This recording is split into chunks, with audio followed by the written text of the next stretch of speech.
నా కలల కథనం అందరికీ నమస్కారం. నేను మీ లావణ్యంలోని కథానిక కవితను. ఈరోజు మనం వినబోయే స్టోరీ ప్రేమతో నీ జతగా నేను, పార్ట్ 43. ఈ స్టోరీ వినబోయే ముందు మన ఛానల్ని సబ్స్క్రైబ్ చేసుకోండి అబ్బా. మీరు రాకపోతే నేనే వెళ్తాను అంటూ చిట్టి లగేజ్ తీసుకుని బయటికి వెళ్ళింది.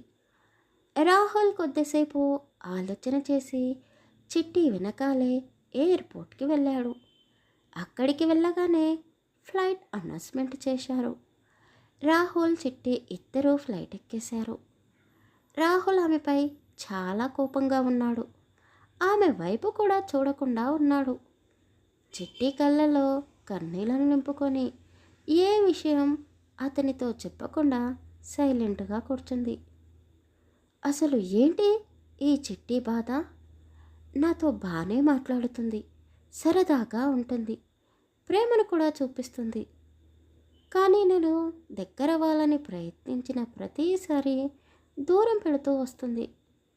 అసలు తన గురించి నేను ఎలా అర్థం చేసుకోవాలి అని రాహుల్ మనసులోనే చిట్టి గురించి ఆలోచిస్తూ ఉన్నాడు. అంతలో ఫ్లైట్ ల్యాండ్ అయ్యింది. అర్ధరాత్రి సమయం అది. చుట్టూ చాలా చీకటిగా ఉంది. రాహుల్ పరుగులాంటి నడకతో బయటికి వచ్చి క్యాబ్ బుక్ చేశాడు. డ్రైవర్తో రాహుల్ ఇంటి అడ్రస్ చెప్పబోతూ ఉంటే చిట్టి అడ్డుపడి, కాదు కాదు, సిటీ హాస్పిటల్కి వెళ్ళాలి అంటూ డ్రైవర్కి అడ్రస్ చెప్పింది. ఏయ్, హాస్పిటల్ ఎందుకు? నువ్వు బాగానే ఉన్నావు కదా, అయినా నీకేమవుతుందిలే. ఇప్పుడు నాకు హాస్పిటల్కి వచ్చేంత ఓపిక లేదు.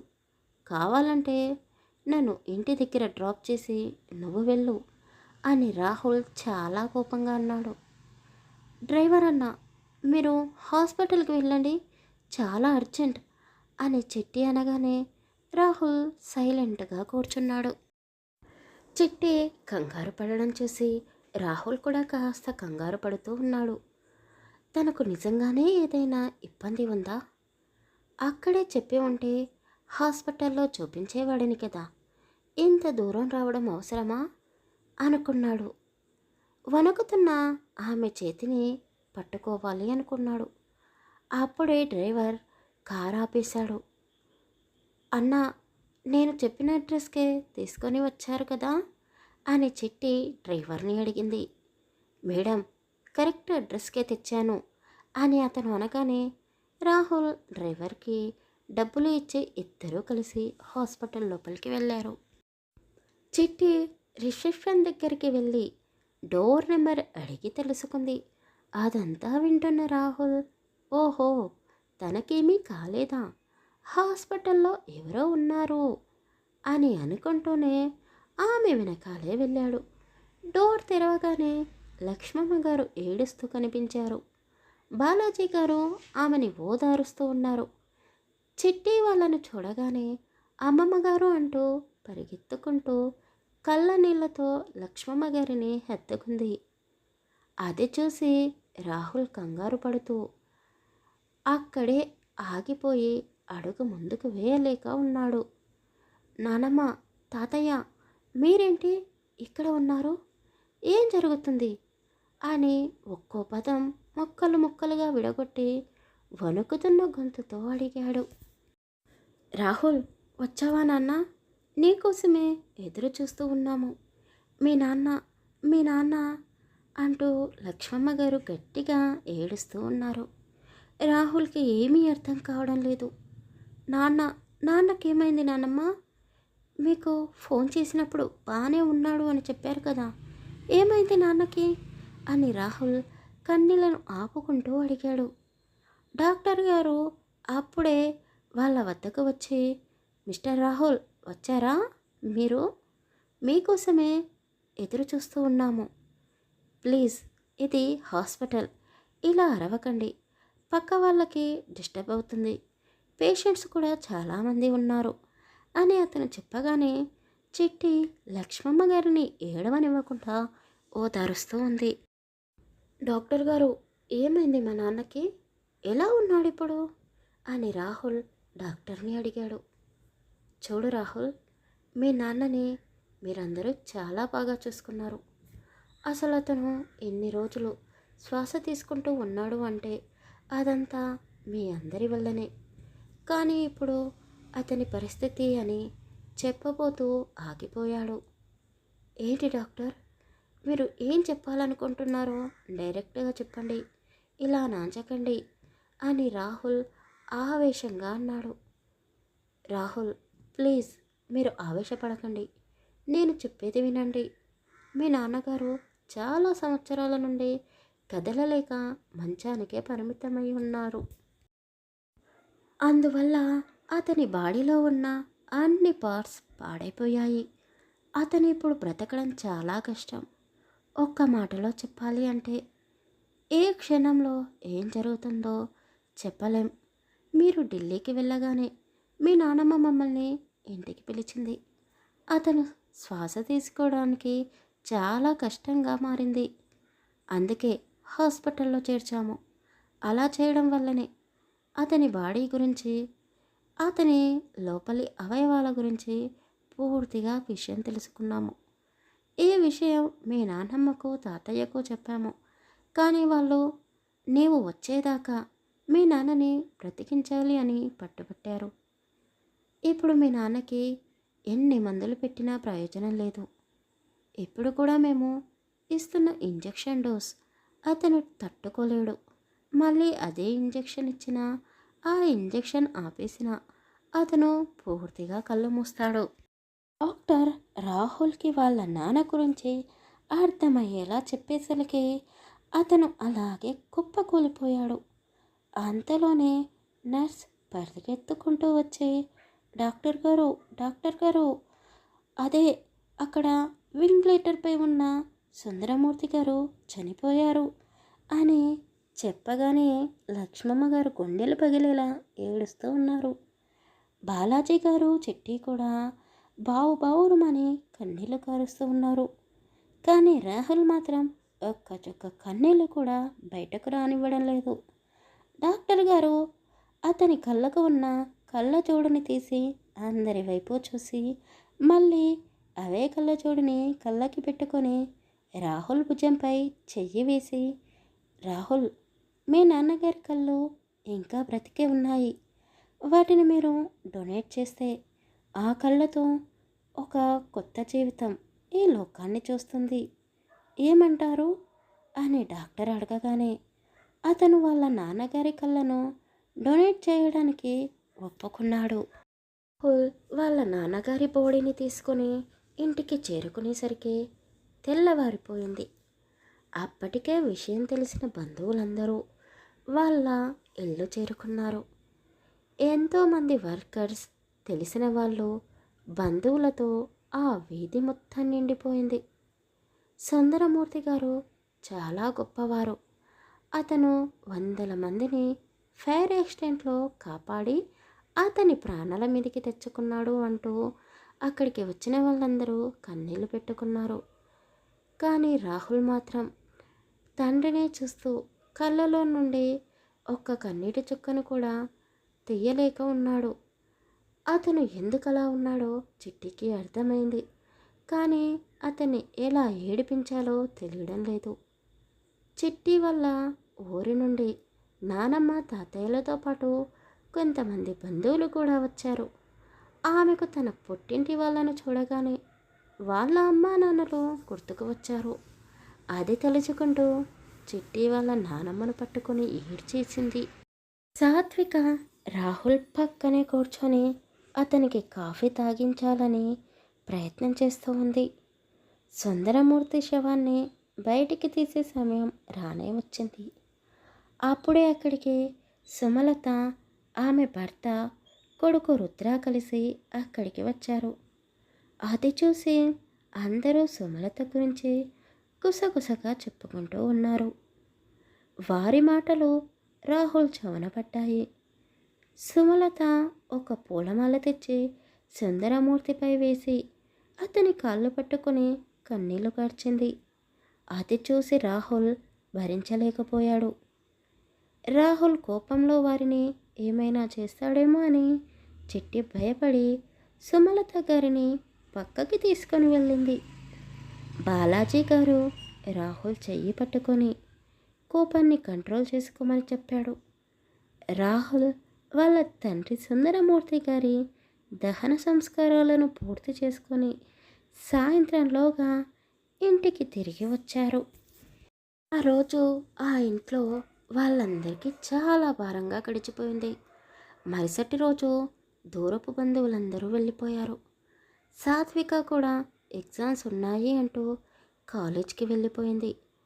రాహుల్ కుటుంబంతో పాటు చిట్టి వాళ్ళ నానమ్మ తాతయ్యలు మాత్రమే ఉన్నారు. కొడుకుపోయిన దుఃఖంలో ఉన్న లక్ష్మమ్మ గోపాల్ గారిని ఎలాగో అలా ఒప్పించి కాస్త భోజనం తినిపించగలిగారు. కానీ రాహుల్ని మాత్రం ఎవ్వరూ కదిలించలేకపోతున్నారు. ఎప్పుడూ ల్యాప్టాప్ పట్టుకొని వర్క్ చేస్తూ కనిపించే రాహుల్ అసలు గదిలో నుండి బయటికి రాకుండా ఉన్నాడు. చిట్టి ధైర్యం చేసి ఒక ప్లేట్లో భోజనం పెట్టుకొని అతని వద్దకు వెళ్ళింది. అతను చీకట్లో కూర్చొని ఉన్నాడు. చిట్టి లైట్ వేయగానే అతని కళ్ళు పగబగా మండిపడుతూ ఉన్నాయి. ఒక్కో అడుగు వేసుకుంటూ అతని వద్దకు వెళ్ళి ఏమీ మాట్లాడకుండా అతని నోటి వద్ద ఒక ముద్ద పెట్టింది. అతను ఆమె వైపు కోపంగా చూశాడు. అతని కళ్ళలో కోపం, బాధ, భయం అన్నీ కనిపిస్తున్నాయి. కానీ కన్నీళ్ళు మాత్రం కారడం లేదు. రాహుల్, మీరు ఎందుకలా ఉంటున్నారు? మిమ్మల్ని చూస్తుంటే నాకు భయమేస్తుంది. మీ మనసులో ఏముందో బయట పెట్టండి. కనీసం అందరిలా ఏడవనన్నా ఏడవండి. అప్పుడే నీ బాధ కాస్త తగ్గుతుందేమో. అమ్మా నాన్నలు లేకపోతే ఎలా ఉంటుందో నాకు బాగా తెలుసు. మీరు ఆ బాధని మనసులోనే దాచిపెట్టుకోకండి. కన్నీళ్ళ రూపంలో బయటికి రానివ్వండి అని చిట్టి ఏడుస్తూ అన్నది. నాకు ఏ బాధ లేదు, ఎవరి మీద కోపం లేదు. నన్ను చూసి నువ్వు జాలిపడుతూ నీకు ఈ జీవితం నచ్చలేదని నాకు తెలుసు. మన పెళ్ళి ఎలాంటి పరిస్థితుల్లో అయ్యిందో నాకు బాగా గుర్తుకు ఉంది. నేను ఒంటరివాడిని, ఎప్పటికీ ఒంటరిగానే ఉండిపోతానని కూడా తెలుసు. నువ్వు మీ ఇంటికి వెళ్ళిపో. మీ నానమ్మ తాతయ్యలు ఇక్కడే ఉన్నారు కదా, వాళ్ళకు నేను నచ్చ చెప్తాను. మన పెళ్ళి ఎలాంటి పరిస్థితుల్లో అయ్యిందో అన్నీ వివరించి చెప్తాను. నువ్వు వాళ్ళతో వెళ్ళిపో అని రాహుల్ అనగానే చిట్టికి చాలా ఏడుపు వస్తుంది. ఏం మాట్లాడుతున్నారు రాహుల్ మీరు? నేను ఇక్కడికి వెళ్తాను మిమ్మల్ని వదిలేసి. అలా మాట్లాడకండి అని చిట్టి అనగానే రాహుల్ ఆమెపై మండిపడుతూ ఉన్నాడు.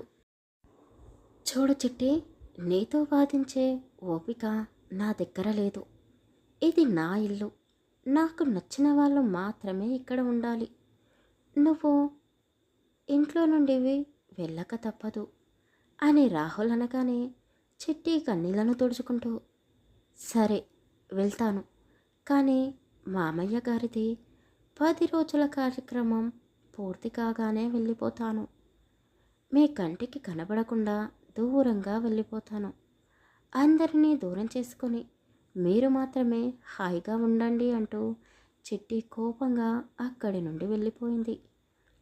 చిట్టి రాహుల్ ఎదుట పడకుండా ఆమె పనులన్నీ చేసుకుంటూ కొడుకుపోయిన బాధలో ఉన్న లక్ష్మమ్మ గారి ఆరోగ్యం కాస్త క్షీణించడంతో చిట్టి ఆవిడని జాగ్రత్తగా చూసుకుంటూ వాళ్ళ నానమ్మ తాతయ్యల సహాయంతో వచ్చిన బంధువులందరినీ గౌరవిస్తూ 10 రోజుల కార్యక్రమాన్ని కూడా దగ్గరుండి పూర్తి చేయించింది. లక్ష్మమ్మ గారు, మీ మనవరాలు చాలా తెలివైన పిల్ల. అందరినీ చాలా బాగా పలకరిస్తుంది. మీ ఆరోగ్యం సరిగ్గా లేనట్టుంది. ఈ ఇంట్లోనే ఉంటే మీరు మీ కొడుకునే తలుచుకుంటూ ఇంకా బాధపడుతూ ఉంటారు. కొద్ది రోజులు అన్ని బాధ్యతలను చిట్టికి అప్పగించి కాస్త బయటికి వెళ్ళి రాకపోయారా? ఇన్ని రోజులు మీ కొడుకునే చూసుకుంటూ ఇంట్లోనే ఉన్నారు. కనీసం ఇప్పుడైనా మీరు బయట ప్రపంచాన్ని చూడాలి కదా అని వచ్చిన బంధువులు కొంతమంది ఆవిడకు సలహా ఇచ్చారు. వాళ్ళు చెప్పింది కూడా నిజమే అని రాహుల్ కూడా అనుకున్నాడు. ఇన్ని రోజులు నాన్నమ్మ ఏ పెళ్ళికి పేరంటానికి వెళ్ళకుండా మా నాన్నని చూసుకుంటూనే ఇంటికే పరిమితమైంది. ఇప్పుడు తనకి రెస్ట్ కావాలి. తాతయ్యని నానమ్మని ఎక్కడికైనా పంపించాలి అని రాహుల్ అనుకున్నాడు. మరుసటి రోజు రాహుల్ ఆఫీస్కి బయలుదేరబోతూ ఉంటే సుభద్రమ్మ గారు అతనికి ఎదురుపడి, రాహుల్ బాబు, మేము వెళ్తున్నాము. వచ్చి చాలా రోజులు అవుతుంది. అక్కడ పొలం పనులన్నీ అలాగే ఆగిపోయాయి అని ఆవిడ చెప్పగానే రాహుల్ సరే అన్నట్టుగా తలాడించాడు. బాబు, మరో విషయం, నేను మీ నానమ్మను తాతయ్యను మా ఊరికి తీసుకువెళ్ళాలి అనుకుంటున్నాను. అక్కడైతే ఆ చల్లటి గాలిని పీలుస్తూ వాళ్ళ ఆరోగ్యం కూడా కాస్త బాగుంటుంది అని నేను మీ తాతయ్య గారు ఆలోచించాము అని ఆమె అనగానే రాహుల్ చిట్టి వైపు చూశాడు. మీకెందుకండి శ్రమ? మీరు మీ మనవరాల్ని తీసుకొని వెళ్ళండి. నేను వాళ్ళని ఇంకెక్కడికైనా పంపిస్తాను అని రాహుల్ అనగానే సుభద్ర ఆశ్చర్యపోయింది. అదేంటి బాబు, చెట్టిని తీసుకుని వెళ్ళమని చెప్తున్నావు? తను మాతో వస్తే ఇక్కడ మీకు ఇబ్బందిగా ఉంటుంది కదా. ఈ ఇల్లంతా చూసుకోవాలి అంటే చిట్టి ఇక్కడే ఉండాలి. మీ నానమ్మ తాతయ్యలు మాతో పాటు వస్తే మాకెందుకు ఇబ్బంది ఉంటుంది అని సుభద్రమ్మ గారు అన్నారు. రాహుల్, నువ్వు ఇంకెక్కడికో పంపించాలని ప్లాన్ చేయకు. మేము చిట్టి పుట్టి పెరిగిన పల్లెటూరికి వెళతాము. అక్కడి వాతావరణంతోనైనా మీ నానమ్మ బాగుపడుతుందేమో అని బాలాజీ గారు అనగానే రాహుల్ సైలెంట్ అయిపోయాడు. మీ ఇష్టం, నేను ఆఫీస్కి వెళ్తున్నాను అంటూ వాళ్లకు చెప్పేసి రాహుల్ ఆఫీస్కి వెళ్ళిపోయాడు. చిట్టికి అన్ని జాగ్రత్తలు చెప్పేసి సుభద్రమ్మ గారు, రాఘవయ్యలు, లక్ష్మమ్మ బాలాజీ గారిని తీసుకుని ఊరికి బయలుదేరారు. వాళ్ళు వెళ్ళిపోగానే చిట్టి ఇల్లంతా చూస్తూ కన్నీళ్లు పెట్టుకుంది. ఎటు చూసినా నిశ్శబ్దంగా ఉంది. ఒంటరితనం ఆమెకు చాలా ఇబ్బందిగా ఉంది. ఆ ఇంట్లో పనిచేసే ఆండాలు కూతురు స్వీటీ కూడా అక్కడ లేదు. చదువుకోవడం కోసం హాస్టల్కి వెళ్ళింది. రోజు సాయంత్రం పూట ఆ ఇంటికి వచ్చే చిన్నపిల్లలు కూడా ఇప్పుడు ఇంటి వైపు చూడడం లేదు. ఆండాలు కాఫీ తీసుకొని చిట్టి వద్దకు వచ్చింది. కానీ ఆమెకు ఆ కాఫీ తాగాలనిపించడం లేదు. రాహుల్ చిట్టిని ఏమాత్రం పట్టించుకోకుండా అతని పని అతను చేసుకుంటూ పోతున్నాడు. చిట్టి కూడా అతన్ని ఏ ప్రశ్న వేయకుండా సైలెంట్గా ఉంది. అలా 2 రోజులు గడిచిన తర్వాత ఒకరోజు చిట్టికి సుమలత గారి నుండి ఫోన్ వచ్చింది. ఆవిడని కలవడం కోసం చిట్టి బయటికి వెళ్ళింది.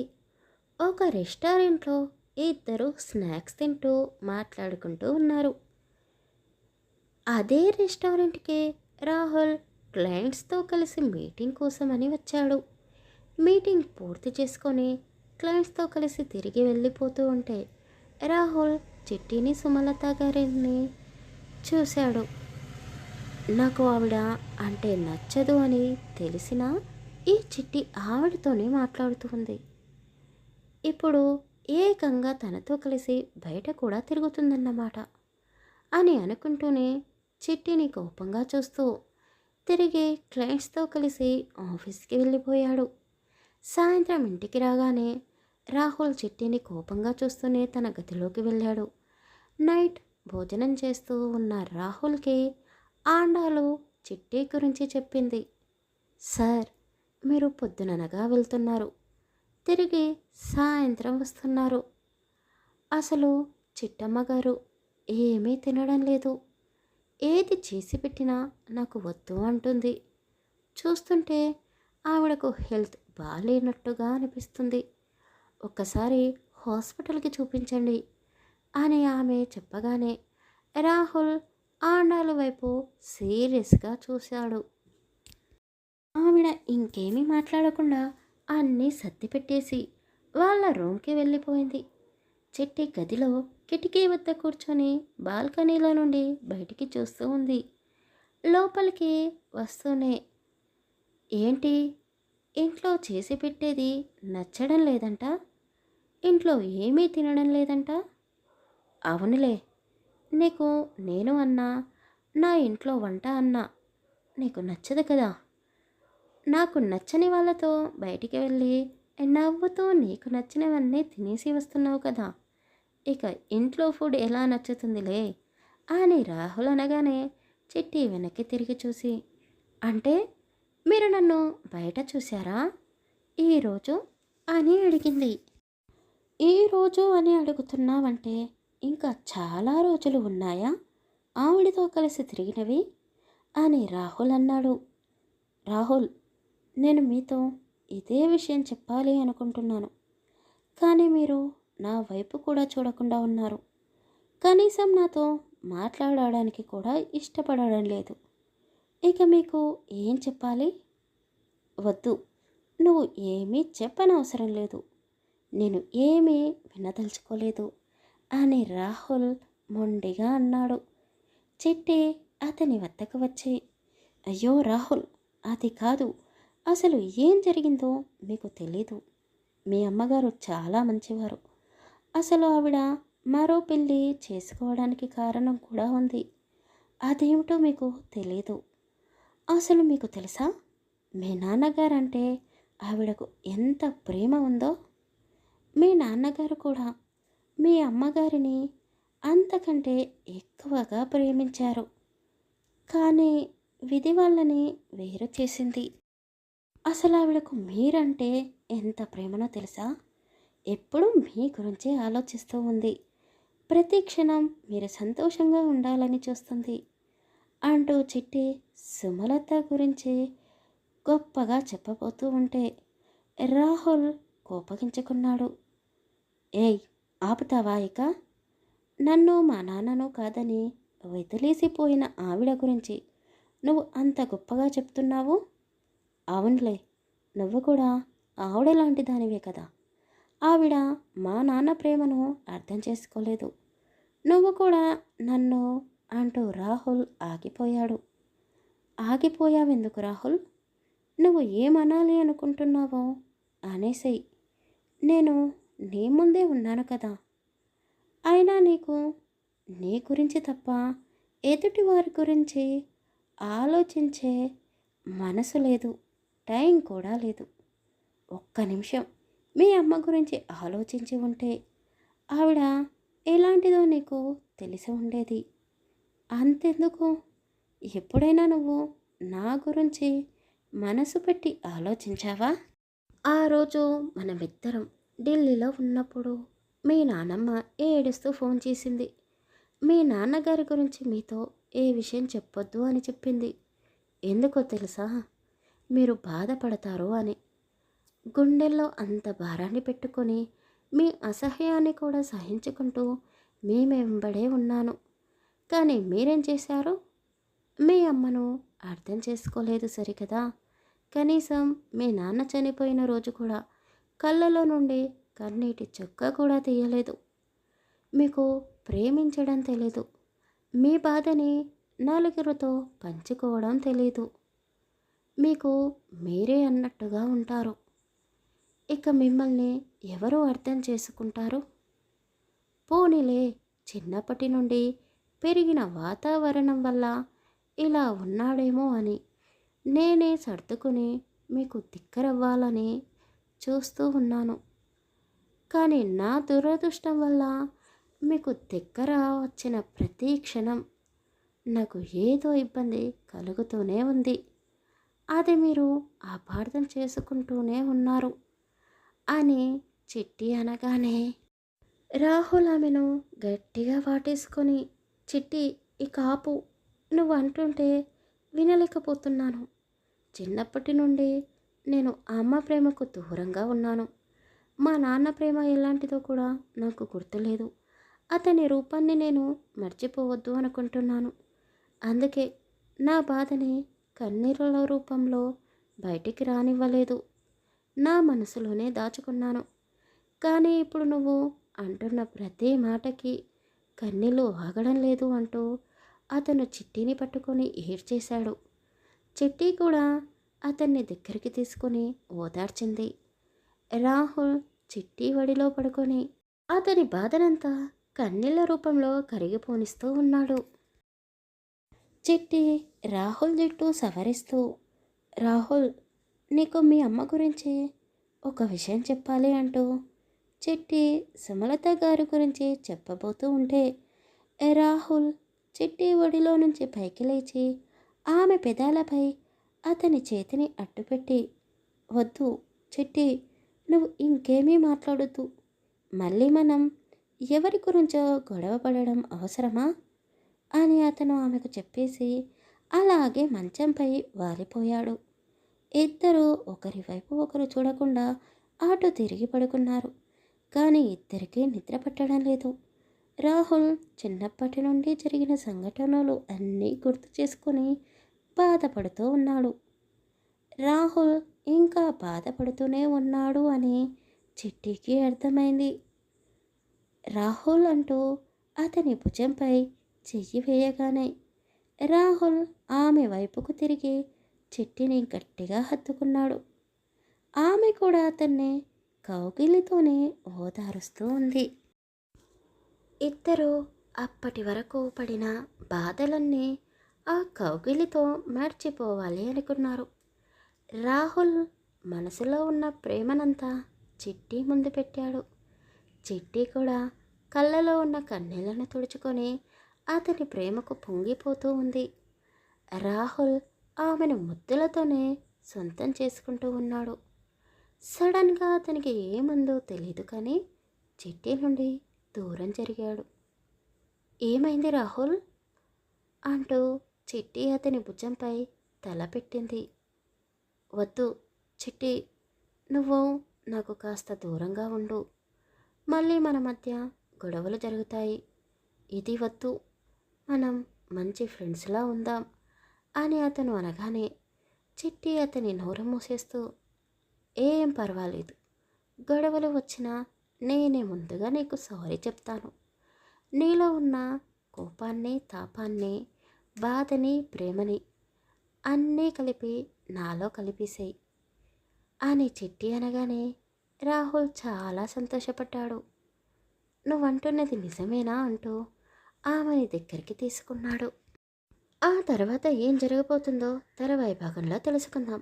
కథ నచ్చితే లైక్ చేసి కామెంట్ చేసి మన ఛానల్ని సబ్స్క్రైబ్ చేసుకోండి అబ్బా. ఇకపోతే ఈ కథలో రాహుల్ వాళ్ళ నాన్నగారికి జరిగిన సంఘటన మీలో ఎవరికైనా జరిగిందా? అదేనండి, తెలిసిన వాళ్ళకి కానీ బంధువులకి కానీ ఒకవేళ జరిగి ఉంటే తప్పకుండా కామెంట్ చేయండి.